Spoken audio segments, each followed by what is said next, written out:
नमस्कार, मैं रचना शर्मा चढ़ती कला टाइम टीवी देख रहे सभी दर्शकों का स्वागत करती हूं। आप देख रहे हैं उत्तर प्रदेश के समाचार।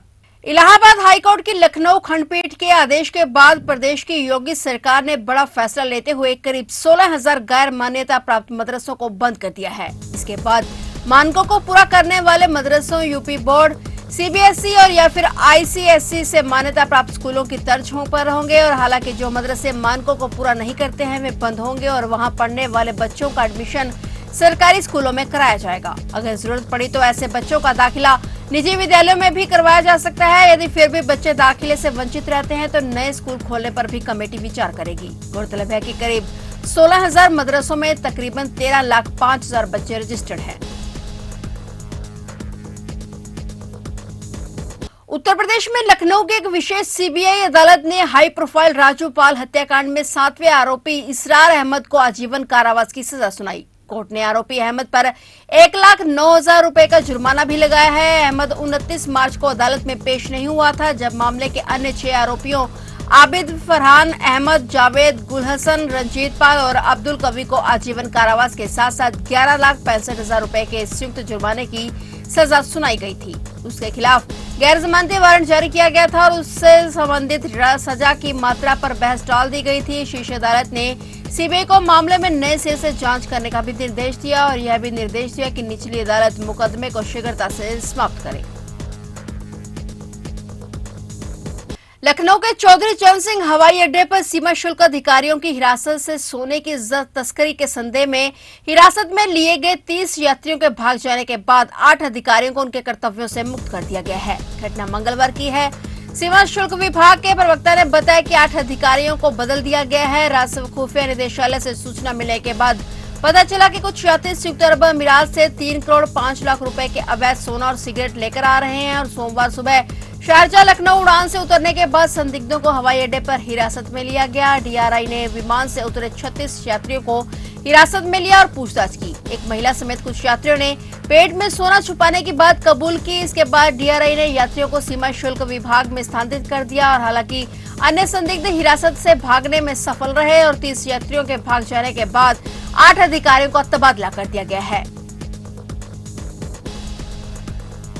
उत्तर प्रदेश में लोकसभा चुनाव के दूसरे चरण के लिए नामांकन के अंतिम दिन गुरुवार को 94 प्रत्याशियों ने नामांकन दाखिल किया। एक वरिष्ठ निर्वाचन अधिकारी ने यह जानकारी देते हुए बताया कि द्वितीय चरण के 8 लोकसभा निर्वाचन क्षेत्रों के लिए कुल 175 प्रत्याशियों ने नामांकन दाखिल किया है। सूत्रों से मिली जानकारी के मुताबिक प्रदेश के मुख्य निर्वाचन अधिकारी नवदेव प्रिणवा ने बताया कि लोकसभा चुनाव के द्वितीय चरण में 8 लोकसभा निर्वाचन क्षेत्रों के लिए 28 मार्च को निर्वाचन की अधिसूचना जारी होने के साथ ही निर्वाचन क्षेत्रों में नामांकन की प्रक्रिया शुरू हो गई थी। उन्होंने बताया कि द्वितीय चरण के लिए कुल 175 प्रत्याशियों ने नामांकन दाखिल किया है। नामांकन के अंतिम दिन कुल 94 नामांकन दाखिल हुए। इसके पहले 81 नामांकन हुए थे। अधिकारी ने बताया कि गाजियाबाद सीट पर सर्वाधिक 35 प्रत्याशियों ने तथा बुलंदशहर में सबसे कम 10 प्रत्याशियों ने नामांकन किया। उन्होंने कहा कि 8 अप्रैल को अपराह 3 बजे तक नाम वापस ले जा सकते हैं।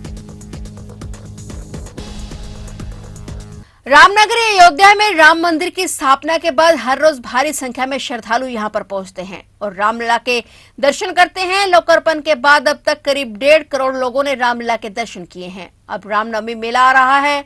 मंदिर की स्थापना के बाद पहली बार रामनवमी मेला मनाया जाएगा, इसलिए ये बेहद खास है। रामनवमी पर बड़ी संख्या में देश और विदेश से श्रद्धालुओं के पहुंचने का अनुमान है। बता दें कि रामनवमी पर राम मंदिर में भारी संख्या में श्रद्धालुओं के आने का अनुमान है। रामनवमी 17 अप्रैल को है और 9 अप्रैल नवरात्र के पहले दिन से अयोध्या का विश्व प्रसिद्ध रामनवमी का मेला शुरू हो जाएगा। अनुमान के मुताबिक इस साल रामनवमी पर 40 लाख से ज्यादा श्रद्धालु आएंगे। ऐसे में श्री राम ट्रस्ट मंदिर के भीतर और अयोध्या प्रशासन पूरे अयोध्या में तैयारी कर रहा है। अयोध्या प्रशासन ने आने वाले श्रद्धालुओं को व्यवस्थित रूप से दर्शन कराने के लिए होर्डिंग क्षेत्र तय कर लिए हैं। रामनवमी पर 16, 17, 18 यानी 3 दिन तक राम मंदिर को 24 घंटे खोलने का फैसला पहले ही किया जा चुका है। भक्तों की सुरक्षा के भी पुख्ता इंतजाम किए जा रहे हैं।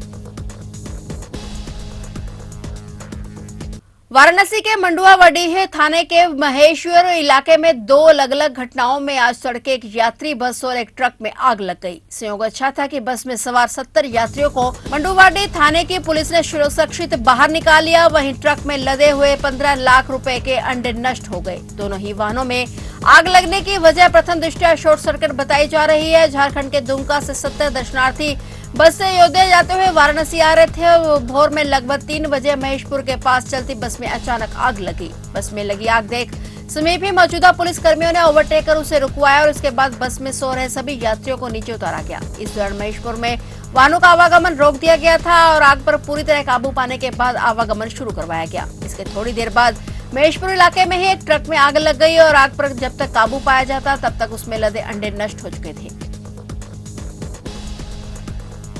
जनपद सहारनपुर में प्रथम चरण में 19 अप्रैल को चुनाव होना है, जिसके लिए सभी राजनीतिक पार्टियां जमकर तैयारी में जुटी हुई हैं। इसी कड़ी में देश के प्रधानमंत्री नरेंद्र मोदी 6 अप्रैल को सहारनपुर में भाजपा प्रत्याशी राघव लखनपाल शर्मा के समर्थन में विशाल जनसभा को संबोधित करेंगे।